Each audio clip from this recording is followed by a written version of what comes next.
আর বুদ্ধি মানে বুদ্ধি দেহর কয় মানে না বুদ্ধি জীবনে যা দেই না এই নদীতে যাই যে ঘোড়া দেয়া এই যে বালু টানদাইছে আমার মনে হয় বাংলাদেশে প্রথম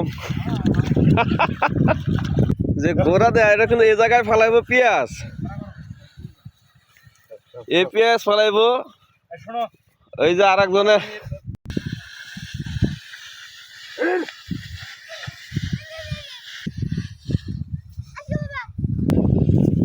কাকা এনে কি ফেলাইবা পেঁয়াজ ফলাম ভাই এই ঘোড়া দেয়া কামলা ভাই না কিছু করে না এই কামলা পায় না আমার কাকা কামলা ভাই 800 টাকা বালুটা না কামলা 800 মেয়েরা এই বাড়িতে থেকে ঘোড়া আইনা এই কাম করতেছে নাকি কি করবো বলছি তো আমার বড় হান তাই হ্যাঁ ও আমার কামাই করে খিলা তবে এটা কিন্তু ইতিহাস আমার মনে হয় না যে বাংলাদেশে এরকম কেউ মানে বালু টানছে ঘোড়া দেয়া তো হাল ভাই ময়দা ঠিক আছে কিন্তু বালু তো কোনদিন টানে নাই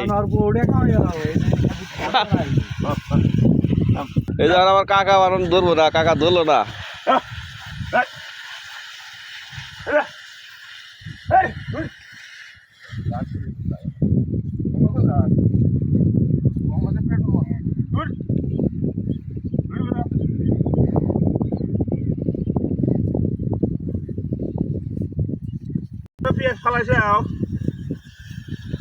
না না আমরা পেঁয়াজ ফেলাই নাই আমি চিন্তা ভাবনা করতেছি ঘোড়া দেয়া টানবো আমি কারণ এইরকম ফিনিশিং তো মানুষ করা পারবো না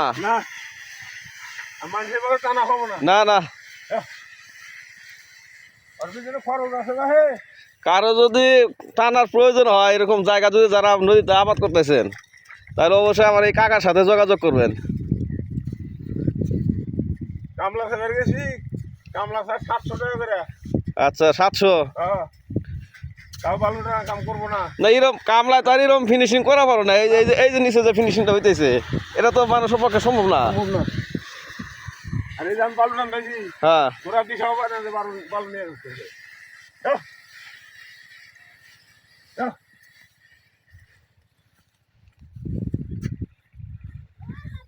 তাছাড়া টানতেছি তাতে কি হয় খুব সুন্দর আমার কাছে খুবই ভালো লাগতেছে এই ফিনিশিংটা দেখে আরো ভালো লাগতেছে এতটা ফিনিশিং মানুষজন নাই ভাই এখন কি করবো কামলা না ঠিক আছে খুব সুন্দর খুব ভালো লাগছে আমার আর যেহেতু এখন শখ করে পালি বুঝছো হ্যাঁ ওকে খাইতে ফিটে খাই মানে নিজের সন্তানের মতো হ্যাঁ আমার ঘোরা একটা কথা বলে খুব ও আমার খুব উপকার করে সংসারটাও চালায়